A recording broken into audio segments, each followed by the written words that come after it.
Hey everyone, how's it going? Noise here. I originally wanted to make a video doing like a live reaction to the Arc 3.0 release, but I've been really sick the past few days, and I ended up seeing some of the stuff like on Twitter, and I ended up just reading the entire blog like while I was in bed this earlier today.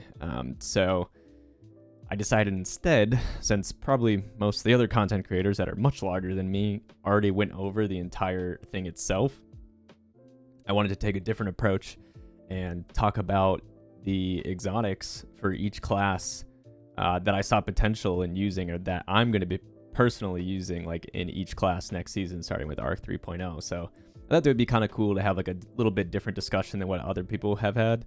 I know some people made some like, oh, what they think is going to be great before we saw the previews, but now that we have seen them, I feel like this is like a cool thing, cool discussion to have. So this video is probably going to be not edited very heavily, so you might hear me like, you know, stumble a little bit or whatever. I'll try to cut out as many ums and uhs as I can. But yeah, let's jump into it. Starting first with the Hunter, since that's what Bungie talked about first. I have acquired all of the light GG things to what I'm going to talk about. So first thing that came to mind immediately after seeing all the changes to Arc Hunter was Liar's Handshake. Using your Arc melee ability or being hit by a melee attack will allow you to follow up with an extremely powerful melee counterpunch that will heal you. Arc Starter subclass only, receiving or dealing damage grants cross counter for 3 seconds or until melee hit. Cross counter grants 200% increased melee damage and heals for X amount of HP on melee hit. So, editing noise here. I went on a rant about damage resistance and got distracted instead of talking about Liar's Handshake. So the TLDR is, I think in combination with the Aspect, Lethal Current, and Disorienting Blow, Liar's will be a fun pick. Anyway, back to the video. Lucky Raspberry. Now, Lucky Raspberry has been buffed a couple times, but it increases the chaining capabilities of Arc Bolt Grenade and has a chance to recharge it each time it deals damage. A full chain always recharges. So additive 25% chance per enemy hit with Arc Bolt Grenade to recharge your grenade ability. Arc Bolt Grenades chain up to 4 times, up from 3. While a target is jolted, that's when they chain. There is a aspect that every single... not an aspect. There's a fragment. Let me scroll down here really quick and find it. The player's Arc Grenades jolt enemies. So I think finally, like, Lucky Raspberry and Arc Bolts are actually going to, like, be used a lot more, and this is something that I really want to try, because I'm a Warlock main personally, and I mean, I've always mained, like, Chaos Reach, but every now and then, like, jumping to top tree with Arc Web, that's pretty much what Jolt is Arc Web. Everybody gets Arc Web now when they're jolted. I'm assuming it's going to be a more reduced version of Arc Web. We don't really know what that's going to look like. Currently, the distance, though, is 11 meters. That's, like, the chaining capabilities. If it goes in line with Arc Web, I mean, that's gonna be crazy. You know, throw an Arc Bolt in there, you get it back if it chains 4 times, and then if the Jolt doesn't take out the Guardians, you just throw another Arc Bolt and do the same thing. So I think that's gonna be really fun. Moving on to the next one, the 6 Coyote. Gain a second dodge charge. Now, you would think that this isn't exactly like... it's more of like a neutral game exotic. Editing noise again. I had to cut the explanation down on this one. I went in circles for some reason. But the TLDR is, while you're amplified, you have resistance, and having 2 dodges while you have resistance is really good for positioning, and they synergize really well. Okay, back to the video again. Sorry. Moving over to the Frosties. Increases grenade, melee, and dodge generation while sprinting. Dodging increases your sprint speed, and it gives you 20 increased mobility. So, again, while you're amplified, while you're sprinting, you get increased sprint speed. So that plus Frosties, you're gonna be like I want to know if this is gonna stack. Like if the Frosties sprint after dodging plus that, if it stacks, like you're gonna be thumbing. So Frosty is definitely something I want to try out. I mean, there isn't too much, you know, synergy. Like, there isn't too much beyond that, right? But I still think it's going to be a really cool thing to try out. And then moving over to Gemini Jester. So Dodging disorients nearby enemies and temporarily removes their radar. So here's the thing about Geminis, right? First, 22 meters. 22 meters, right? Now imagine you dodge near somebody from around, you know, you're about to get into an engagement. You're within like the 20 meters. You dodge to remove their radar and disorient them. And now that every arc subclass, you know, across all classes, get all the grenades, you throw a blinding grenade to continue to blind them, and then you just roll up. Like, this is going to be so annoying. Blinding is going to be so frustrating. But it's also going to be kind of fun, so we're going to have to wait and see how that plays out. I'm pretty excited to at least try this, though. You know, Geminis are already, like, they're actually a lot better than I think people give them credit for. They're really good for like trials game modes and stuff like that, like elimination style. So I'm excited to see how these are going to play out. And then moving on to the Radiant Dance Machines, people literally dropped this exotic so fast after they nerfed it, because there was like the crazy bug where you could do the dodge and slow your enemies with the on the stasis, right, on Revenant. So I haven't seen a single person use them since they got nerfed, or like changed, I should say, right? But what they do now is activating your dodge ability while near targets allows you to dodge additional times for a short period. While within 15 meters of an enemy, multi-dodge ready appears on the buff list. After dodging within 15 meters of an enemy, you have unlimited dodges for 6 seconds, and you can dodge up to 6 times per activation. Multi-dodge dodges are unaffected by mods that activate on class ability usage alongside Winter's Shroud. So meaning the class ability kickstart or whatever it is, that doesn't work. And oh, actually, I didn't even see this part. I didn't even know this was a thing. Effective immediately, and the effect ends immediately if you are over 15 meters away from an enemy while multi-dodge is active. But the reason why I think like this is actually going to be like kind of cool now is year 2 of Destiny 1 with Night Stalker. The whole thing was like shade step shotgunning. That's going to be, I feel like this is going to be like a cool way to kind of do that again, to have 2 charges, kind of with the same thing with the 6 Coyote. So they both kind of play like a similar thing, like similar role where you get multiple dodges. I think the 6 Coyote might be a little bit better because you can use the class ability kickstart with it, whereas with the Radiant Dance Machines you can't, but we'll have to wait and see how that plays out. I think that's going to be really cool though. And the last one is going to be Bombardiers. And kind of the same way as Gemini Jesters, the Arc version of Bombardiers blinds targets. So dodging leaves behind an explosive that detonates after a short delay, damaging targets around it and creating a secondary effect based on your subclass energy type, which Arc blinds targets, right? So again, you can throw a flashbang and blind them, and then roll up to them and shotgun dodge. And if there's multiple people there, the first person that you already took out, right? Like you took them out, they're out. But if there's another person there, you're now blinding them with the parting gift from the Bombardiers. So another blinding, kind of like a blind build, right?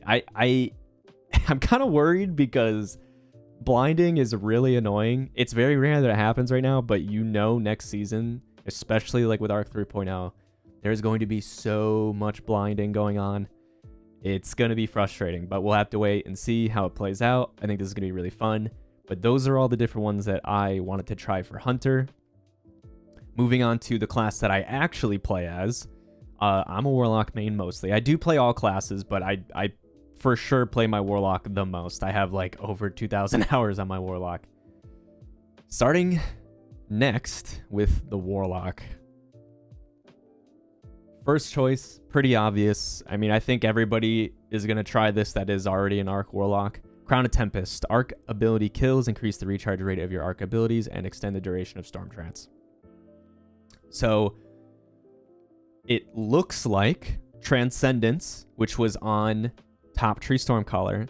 It isn't mentioned here. They did say that they are combining Top Tree and Bottom Tree supers together, but they only mentioned Landfall and Ionic Blink coming together. They didn't mention anything about Transcendence, which is basically if you have all of your abilities up and you pop your super, it lasts longer. So I'm going to assume that they removed it, so that kind of gives Crown of Tempest another reason to run it on top of the ability recharge. So extending the duration of Storm Trance is probably going to only be relegated to this exotic. We'll have to wait and see.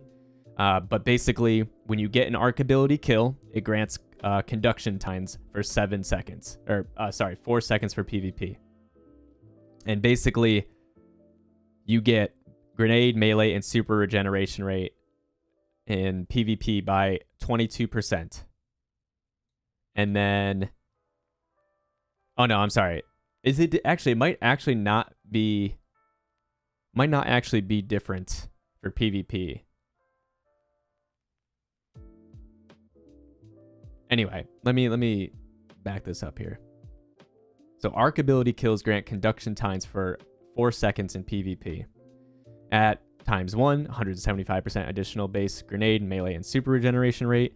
I believe this is for the slower super drain, so this might actually be like how fast it recharges in PvP as well. I'm not too sure on that. I don't use this exotic. I use Eye of Another World, which we're going to talk about next, but basically any arc ability kill, right? You're going to get your abilities back faster. Personally, I'm going to give it a shot and see how it goes, but the next exotic we're going to talk about, Eye of Another World, I actually prefer over Crown of Tempest because it just gives you a flat scaler. Like, you just get a flat scaler to your abilities.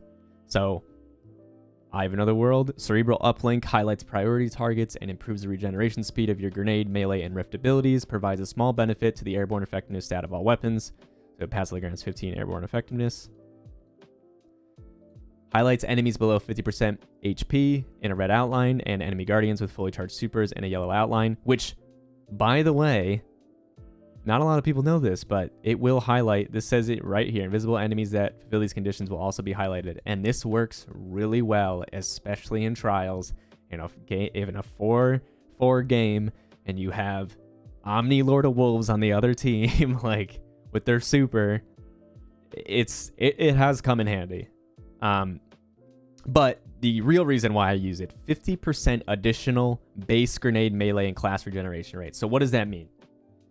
The base regeneration rate, which is tier 3, they have stated that in multiple, articles that Bungie has put out. Tier 3 is base. It's a 50% additional regeneration rate. So this actually stacks above 100. Originally, we used to think that it gave you like plus 30 or plus 3, like plus 3 levels above 10. But what it actually is like it's a scaler. It's like a specific scaled amount that you get. But if you have tier 10 grenade, tier 10 melee, and tier 10 recovery, it will go beyond that. So I believe your rift at tier 10 is around 42 seconds or 41 seconds, if I'm not mistaken right now. And with this exotic helmet on, it actually goes down to around 31 to 32 seconds. And it's the same thing for your grenade and your melee. Now, the reason why I like this is because I play Chaos Reach along with Ionic Traces. Like, I get my abilities back so much faster than everybody else. I have my Storm Grenade for every single engagement. I have Ball Lightning ready to go for every engagement. And it all stacks with double outreach, with grenade kickstart. It stacks with all of those different types of things. So I can get my abilities back so much faster. And the reason why I like this more than Crown of Tempest is because I don't need a kill to do it. It's just a neutral game exotic. It's just flat already there. I just passively get them back. And because I'm using Ionic Traces, I get them back even faster. I'm not required to get a kill with my abilities, which most of the time you could do the Chaos Reach Wombo combo, which is you throw your Ball Lightning and then grenade, and that's a no matter what, that's going to kill a Guardian no matter their resilience stat. And so a lot of the times I'll get somebody weak, 2-tap with a hand cannon to the head, They go behind cover, throw my ball lightning, I get them, or I 2-tap somebody in the head, they go behind cover, they have, classy restoration, or they throw down a healing grenade, and I throw my storm nade on it. Storm grenade does 170 damage. If you stand in the middle of it, you will take 170 damage. On top of it, sometimes will also damage glitch you, and you just die. Doesn't matter what your health is, you just die. So, neutral game exotic. I already use this. This is my most used exotic. I'm going to probably continue to use this, but I am excited about some of these other ones. Moving on to the next exotic, Claws of Ahamkara. Gain an additional melee charge. Now, Warlocks, the Arc Warlock now gets a movement ability. Lightning Surge aspect. The Warlock activates their melee while sliding to transform into a ball of lightning and teleport forward, calling down a field of lightning bolts at the exit point that jolts targets. What does jolting targets do? That's Arc Web. So I can now slide, teleport, shotgun. The person becomes jolted by me sliding at them and teleporting at them. A shotgun for the follow-up. And then if you have a arc shotgun, there is a fragment that any arc weapon kills that you get, they explode and blind enemies nearby. So now I'm sliding into an engagement. Let's say there's a couple people on a control point. I slide in, teleport in, jolt all of them, kill one of them with my arc shotgun, explodes, blinds everybody else. They're also chaining because they were jolted.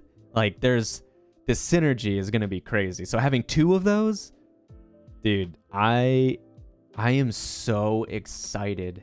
Oh my god, I can't freaking wait. I can't wait. I'm so excited. So Claws of Ahamkara, I'm definitely going to give a spin. We're going to see how that plays out. Very excited, though. And another melee-styled gauntlet, Acronic Grips. Now, I believe it only does... Yeah, so it only does 30 damage, right? So Necrotic Grips... Damaging combatants envenoms them with poison that deals increasing damage over time. Defeating a poison combatant spreads the condition to nearby combatants. Provides a moderate benefit to the airborne effectiveness stat of all weapons of sorrow. I do use Thorn. I main Thorn. That's my favorite gun. The passive airborne effectiveness is what it is. We're not talking about AE right now, but really, even though this only does 30 damage, if the amped version of Ball Lightning does... if it does like over 150, like that's going to be crazy. I don't think it's going to do that much. We'll have to wait and see like how like charged up it is. But again, you fly in, you get to shoddy melee. The melee kills, spreads poison, and it's slowly weakening all the targets around you. They're jolted. People get blinded. Like there's so much like different synergy with stacking, right? Especially if they get jolted and now they're chaining lightning. And if somebody dies from a melee, they spread the poison. So now they're getting ticked with the jolt and the poison. Like there's little synergies. Like we'll have to wait and see exactly like how useful this is. This might just be like whatever. This might not even be that great. But if it is really great, then it's going to be potent. We're going to have to wait and see. Mantle of Battle Harmony. Now, my assumption is we're going to get a Arc 120 next season. We do not have an Arc 120 RPM hand cannon in the game. I'm going to assume that we're going to get one, and if we do, and if it has good perks, Mantle of Battle Harmony is going to go crazy. Takedowns with weapons that have a damage type matching your subclass element grant you super energy. While your super energy is full, you instead gain a temporary bonus to weapon damage of the type matching your subclass element. Now again, if I have the fragment on that allows me to kill other guardians with an arc weapon and they explode, blinding people near them, think of people stacking on a rift, people stacking anywhere, people laning together.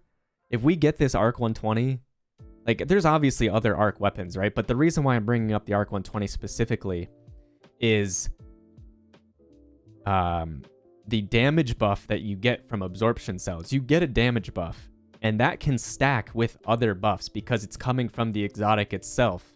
So if somebody makes you radiant, or if you use an empowering rift, that stacks. And we might be able, or if your hand cannon, if we theoretically get this Arc 120 hand cannon and it has Rampage on it, or it has Kill Clip or anything like that, you're gonna be 2-tapping people and you're gonna be blinding people. It's gonna be crazy. So for sure, Mantle of Battle Harmony is gonna be one that I'm gonna be trying out. And if we do get that Arc 120, it's gonna be crazy. All of these different things, like as you guys can probably tell, I am like losing my mind. I am so excited. There's gonna be a lot of annoying shit, but it's also gonna be really fun to be the person that has the annoying shit for once. Like, I have suffered through 2 seasons of Loreley Titans and healing and Omni freaking hunters. Like, it's my time. It's my time, okay? Moving on to the last Warlock exotic.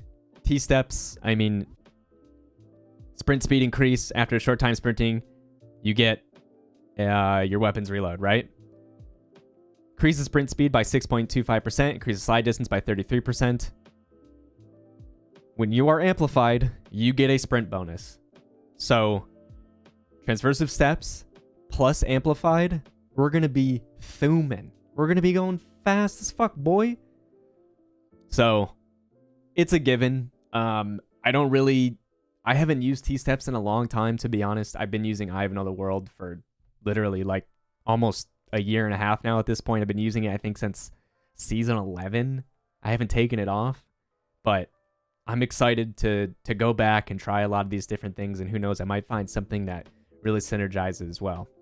Moving on to the last class, and I think the class that honestly is getting changed the most, the Titan. Tons of exotics that are going to have synergy here. You guys are going to be absolute menaces in the Crucible. I've already seen people talking about some just grimy stuff, absolute grimy stuff. So let's jump into it. Insurmountable Skull Fort. I mean, that's kind of a given. Kills with arc melee abilities trigger health regeneration and restore melee energy. You guys have so many different, I mean, who even knows like how crazy this is going to get. Knockout, melee kills trigger health regeneration and make the Titan amplified. Critically wounding an enemy or breaking their shield increases melee range and damage for a brief period.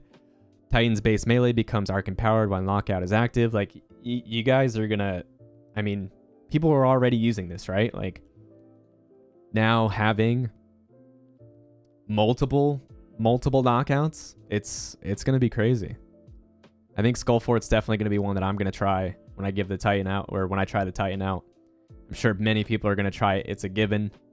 Syntheseps, increase melee lung range, improve melee and super damage when you're surrounded. So, again, this is already something that is used a lot with Ballistic Slam, right? With Middle Tree Titan. But now that you can run whatever melee you want, I'm thinking that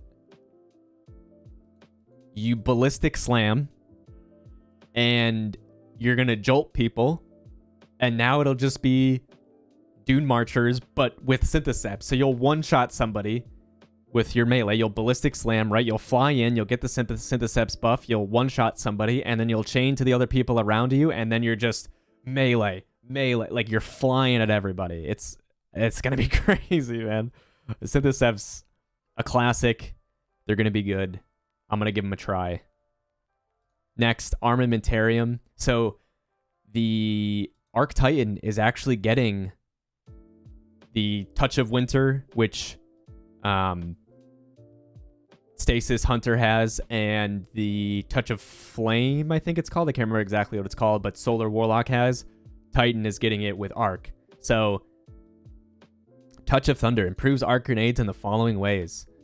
Double flashbangs with Armamentarium fires an additional blind impulse on its first bounce. So you're double blinding people and you have 2 of those. Pulse Grenade. When the grenade damages an enemy, it creates an ionic trace for the Titan. Pulse Grenade damage increases over time as the grenade lingers after impact. I mean, leaving a Pulse Grenade in the choke point, you're getting ionic traces, you're getting your ability back when you throw it. Again, having 2 of those, having 2 different, it's like kind of like a solar grenade. So you're having 2 different ways to knock off, you know, different ways for people to come at you. The lightning grenade grants an additional charge for lightning grenade and jolts targets on initial blast. You obviously wouldn't need armamentarium for this. I doubt. They have never, ever, ever let us have 3 abilities. So you wouldn't need armamentarium for that. Storm grenade, which in my opinion is the best grenade in the game. And now everybody gets it. So having 2 creates a roaming thundercloud that moves and tracks to enemies, similar to the Stasis Hunter's Silence and Squall super, firing lightning bolts to the ground underneath it.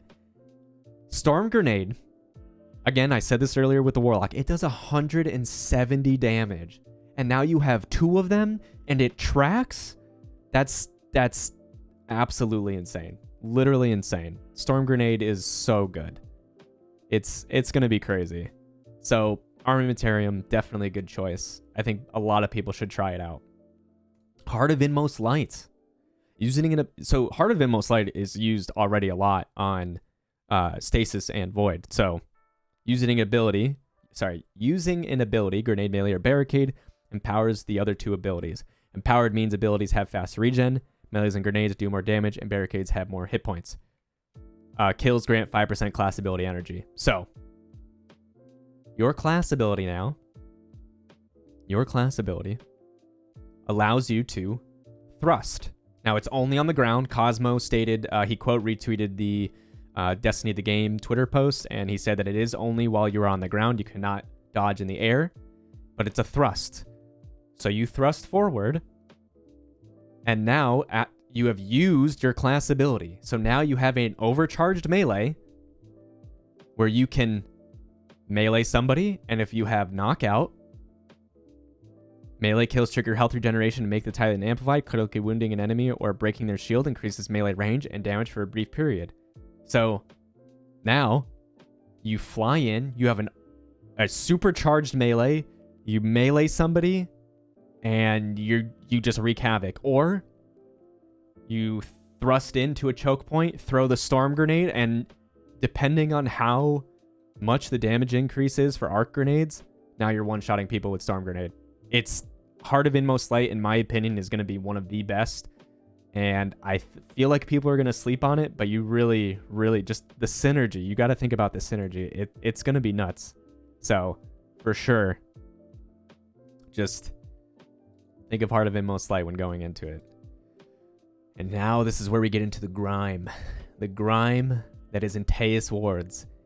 Improved slide. Sliding after sprinting for a short time reflects incoming projectiles. So, you guys get Juggernaut again. While sprinting and with full class ability energy, the Titan gains a frontal shield that blocks incoming damage. When amplified, the shield is stronger. So, while you're sprinting, you become amplified. After we don't know the time frame yet, how long you need to sprint or whatever, right? So now you're sprinting, you have an overshield. You are running at people, and now you're amplified. The overshield is stronger. You are sprinting at somebody in the Trials of Osiris with your shotgun out. They are on the capture point, and you're just sprinting, and they're shooting you and shooting you. It breaks your overshield, and now you are within sliding distance. You slide, they pull out their shotgun, and you reflect it back at them. You, in Teus Wards, are 100% probably going to be in the top 3 most used exotics again with this. It's so grimy. It's going to be so grimy. But, I'm not looking forward to fighting that. Moving on. Dune Marchers. Increase sprint speed. Again, another movement exotic that you can... Hopefully, the sprint speed from the movement exotic will stack with the amplified sprint speed. We're going to have to wait and see. Sprinting builds up a static charge. After meleeing attacking an enemy, that charge will chain damage to nearby enemies. We all know how stupid Dune Marcher chaining is. It's still 20 meters. I thought they nerfed it. Is this outdated, actually? Comment down below if this is outdated. I thought they nerfed it back down to 12 meters, but I could be wrong. 20 meters, though. Dude, think about this.